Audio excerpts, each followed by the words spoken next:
Olá, gente. Shalom, shalom a todos. Boa tarde. Estamos iniciando nossa aula de número 3 da disciplina Gilui Arayot. Já falamos o que significa Gilui Arayot. O que significa, afinal de contas, Gilui Arayot? Arayot são formas de, digamos assim, de cuidados, tá? São formas de cuidados ou não cuidados com a parte, digamos assim, da parte é, da moralidade, seria isso. Então, Gilui Arayot é traduzido, muitas vezes, como não praticar imoralidade. No entanto, literalmente, Gilui Arayot significa o quê?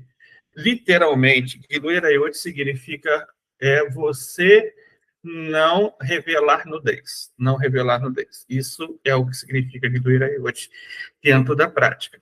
Vamos ver, então, estamos chegando na aula de número 3, o Dr. Aaron Lichtenstein, no livro The Seven Laws of Noah, ele trouxe para a gente a proibição de ter união com a esposa do pai. Essa é a terceira ramificação, tá? E aqui a gente vê que ele cita a referência de Levítico capítulo 18, versículo 8, isso está em qual livro? The Seven Laws of Noah, o livro The Seven Laws of Noah, e ele diz o seguinte: a nudez da mulher de teu pai, mesmo após a morte deste, não descobrirás. É ela a nudez de teu pai. Então, daqui, gente, nós aprendemos o seguinte: nós aprendemos que, para o homem, não ter relações com a mulher de seu pai, mesmo que ela não seja sua mãe, e mesmo depois que ela não for mais casada com seu pai, tanto o homem quanto a mulher enfrentariam pena de morte sob essa ramificação. Então, o que significa? Olha, digamos que o seu pai, de repente, ele tem uma outra mulher. E aí, ele se casa com essa outra mulher. Ela vira sua madrasta, não é verdade? Tá. A partir do momento que ela virou a sua madrasta, você não pode ter uma relação de intimidade com ela, entendeu? Você não pode ter o quê? Você não pode ter relações com ela, relações sexuais com ela, porque ela é sua madrasta. Tá. Aí o pessoal fala, é isso, né? Acabou o casamento, de repente que se divorciou dela, então você pode casar com ela? Não, não pode, mesmo assim não pode. Ela não pode porque um dia ela foi esposa do seu pai, então ela não pode ser casada com você, mesmo depois se ela se separar, mesmo se o seu pai falecer, tá? E ela fica viúva, não pode casar com você, porque ela era esposa do seu pai. Então, é isso que é explicado nessa ramificação aqui. Um outro exemplo que se tem. Geralmente, existem pessoas que não levam uma vida moral muito legal, não é verdade? Então, tem pessoas que têm relações extraconjugais. Essas relações extraconjugais, de repente, o pai da pessoa, ela teve lá uma relação extraconjugal, tem uma amante, né? E essa amante que ele tem, que você sabendo que ela é amante, então você não pode se casar com ela, tá? Mesmo que ela tenha sido amante do seu pai, nem seu pai esteja mais com ela, você não pode se casar com ela, porque um dia ela foi amante do seu pai. Outro exemplo disso, tá? Vamos citar outro exemplo aqui. Outro exemplo que seria, de repente, digamos assim, que seu pai ele teve alguns relacionamentos, casou com algumas pessoas, e depois de muito tempo ele já está no terceiro casamento dele, e digamos que nesse terceiro casamento tem o primeiro e a segunda ex-esposa dele, você pode casar com ela não é mais a esposa do seu pai, mas você pode se casar com ela? Não, também você não pode se casar com ela. Tá? Não pode. Então, a lei de não praticar imoralidade, ela proíbe todas as relações do homem para com a esposa do pai. E de onde a gente aprende isso? Nós aprendemos isso, na verdade, de Gênesis capítulo 2, versículo 24. O Rambam explica para a gente de onde vem essa interpretação. Ele vai dizer, olha, portanto, deixará o homem seu pai e sua mãe, se unirá à sua mulher, e eles serão uma só carne. E aí o Rambam, lá em Leis de Reis, capítulo 9, alahá número 5, ele vai daqui extrair 6 proibições com pena capitais, tá? Existem outras proibições além dessas, que vão ser citadas mais tarde, mas essas 6 trariam pena capital. Ela traria pena capital. Essa é a diferença. Ou seja, a pena de morte com alguém praticar isso. Então, primeiro é a sua mãe, né? Esse versículo proíbe ter relação com a sua mãe. Porque o versículo diz, portanto, deixará o homem seu pai e sua mãe, e se unirá à sua mulher, e serão eles uma só carne. Ou seja, já que a sua mãe é uma só carne com o seu pai, você não pode, ele é sua mãe, afinal de contas, né? A esposa do seu pai, que é a que nós estamos citando agora, também aparece aqui, já que você tem que se unir à sua mulher, e não uma esposa do seu pai. Você, portanto, deixará o homem seu pai e sua mãe, e se unirá à sua mulher, eles serão uma só carne, e não a esposa do seu pai. Então, daqui a gente aprende essa proibição. Aí tem outras proibições, como uma mulher casada, já que a mulher casada não é uma união com você, ela é casada com outra pessoa, você não pode ter relação com ela. A sua irmã materna, você não pode ter relação com ela. Um homem, ou seja, um homem não pode ter relação com o outro, porque não tem como ser uma só carne, dois homens, não é verdade? Nem pode ter com o animal, porque com o animal não tem como ser uma só carne também, é impossível. Isso é praticamente impossível. Então, daqui a gente aprende que somos proibidos. Como eu disse, existem algumas outras fontes, e aqui a gente está vendo uma delas, em Surei Biá, capítulo 14, alahá número 10, o Maimônides também vai dizer o seguinte: as únicas relações sexuais proibidas a um gentil com pena de morte são sua mãe, a esposa do seu pai, sua irmã materna, uma mulher casada, um homem e um animal, como será explicado em Levíticos. E aí ele explica isso mais tarde, como vimos. Então, daqui, a gente aprende que a esposa do pai é proibida, tanto em uma fonte quanto outra fonte, então, é algo bem carimbaldo mesmo e é bem proibido. Não revelar a nudez da mulher do pai, ainda que ela não seja sua mãe.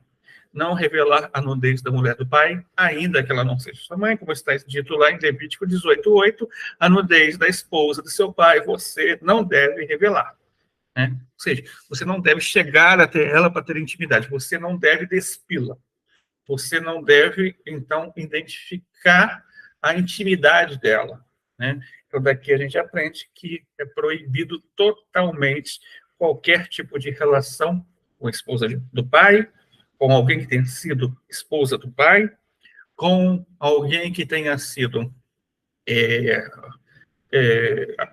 alguém que seja a viúva do pai também, né? Nós vimos aqui. Então, existem séries de categorias de ramificações e sub-ramificações dentro dessa própria aqui. Então, como nós vimos, a Torá aqui, ela vai trazer um parâmetro que é um parâmetro realmente de uma moralidade muito grande, se você olhar bem. Não é um parâmetro qualquer. Não é um parâmetro qualquer. Geralmente, em algumas sociedades, existe isso ao redor do mundo, tem pessoas que não vêem em algumas sociedades como nenhum problema se a pessoa não é mais a esposa do pai. Se ela um dia foi, mas não é mais. Se ela um dia namorou com o pai e hoje não namora mais. Se ela um dia foi amante do pai e hoje não é mais. Então, tem pessoas que não vêem problema nisso. No entanto, a Torá vai dizer que sim, existe problema nisso. Diante das 7 leis universais, isso levaria a pena capital. Hoje, é claro que não tem tribunais para executar essa pena capital. Por isso, nós dizemos que todo tipo de transgressão tem a pena pelas mãos dos céus. O que significa isso? Significa o seguinte, significa que você não vai ser intimado diante de um tribunal a falar sobre o assunto ou correr o risco de ser preso. Mas, diante de Hashem, você está transgredindo e pode receber em algum decreto por conta disso. Então, é punível de decreto celestial, seria isso a ideia. Só para nós entendermos, em Rosh Hashanah, nós nos arrependemos de nossas transgressões, não é verdade? E começa o julgamento. Então, tudo que você fez no anterior, você vai ter o seu decreto descendo para este mundo da Rosh Hashanah. Yom Kippur, esse decreto vai ser selado. Esse decreto é selado. Até Yom Kippur tem como a pessoa fazer techuvá, se arrepender e mudar as coisas. Depois de Yom Kippur não tem mais, tá? Então, toda a transgressão que foi feita naquele ano anterior, você vai receber em decreto no ano posterior, caso não haja um perdão ou algo assim. Então, a pessoa recebe esse decreto de um ano para o outro. Nós entendemos assim que funciona. Então, aqui devemos entender que o nosso tipo de relação familiar, o núcleo familiar, ele tem que ser um núcleo seguro e, praticamente, ele deve ter segurança para que a família ela possa ter sua solidez e os papéis estejam bem identificados. O que é papai, o que é mamãe, né? O que é a esposa do papai, o respeito que ela tem que ter, não é verdade? O respeito do filho tem que ter para com a mãe do pai, e também ele deve ser respeitado da mesma forma, os filhinhos devem ser respeitados, todo o ambiente, todo o núcleo familiar, ele tem que ser respeitado. Isso é um parâmetro, tá? Isso é um parâmetro. O núcleo familiar, ele tem que oferecer dignidade e acolhimento, tá? Para com aquelas que estão nascendo naquele núcleo e que vão crescer ali e que vão virar cidadãos daqui a uns dias. Então, a criança, ela precisa de um núcleo familiar seguro. Então, esse é um dos objetivos da lei de não praticar imoralidade. Preparar cidadãos para o mundo futuro, né? Esse é o primeiro parâmetro. O segundo é, como eu já disse, Deus ele governa através dos seus atributos. Esses atributos nós chamamos dentro do judaísmo de sefirot, ou, né, que você tem ali os atributos, as qualidades que Deus governa. Aquilo que diz o que Deus é. Como que você conhece a Deus? É difícil, né? É impossível alguém conhecer a Deus, essa é a verdade, né? Ou seja, conhecer Deus como, por exemplo, como eu conheço você, ou como esse fulano, ciclano, isso não tem como. A gente conhece a Deus por aquilo que ele faz, entendeu? Por aquilo que ele faz. É esse o papel da Sefirot. O papel da Sefirot é o quê? Revelar a Deus neste mundo. As qualidades de Deus, os atributos de Deus fazem isso. Revelar a Deus neste mundo. Então, você pode conhecer a Deus através dos atributos dele. Um desses atributos é qual? Hesed. O que é Hesed? Bondade. Então, Deus se revela como um Deus bondoso. O Criador, ele é bondoso. Dentro desse atributo de bondade, o que o atributo de bondade leva? Ele leva a ter um parâmetro de segurança dentro do lar, de equilíbrio dentro desse lar, e também um parâmetro de afeto positivo dentro desse lar. Agora, a pessoa, infelizmente, tudo que você tem, ele tem dois lados, tá? Você tem o positivo e negativo em tudo. Então, uma pessoa, muitas vezes, a sociedade, ela pega esse parâmetro de bondade de Deus e vira isso ao contrário. Isso que é chamado de perversão. O que é perverso? O que é alguém perverso? O que a Torá vai falar quando diz que alguém é perverso? É quando ela pega algo que Deus fez, tá? E ela pega isso e vira ao contrário. Virou o contrário.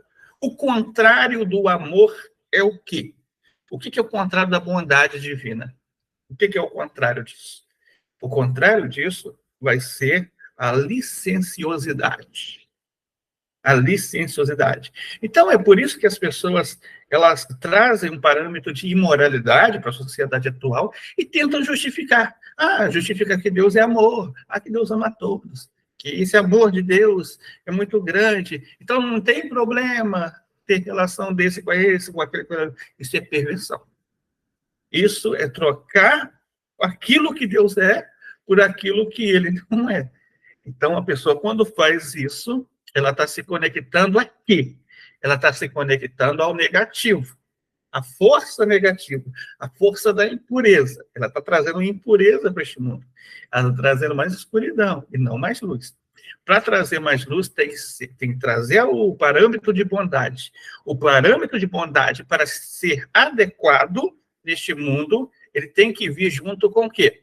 Com respeito, com a moralidade, com o juízo, a justiça, com o senso comum e senso correto do que é certo e do que é errado. Senão, a bondade ela se distorce. E para que a bondade não esteja distorcida, é necessário a gente pensar dessa forma. Analisar isso é importante. Então, aqui, gente, a gente vai estar agora abrindo para perguntas. Quem tiver alguma pergunta, pode enviar para a gente aí no chat. do YouTube e eu estarei respondendo, tá bom?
Então, gente, essa foi a nossa aula de hoje.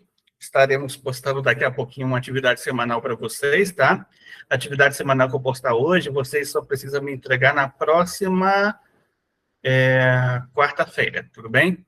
Amanhã vamos ter a aula de número 4, tá? Amanhã, a partir das 6h30 da tarde, novamente. Shalom, shalom a todos.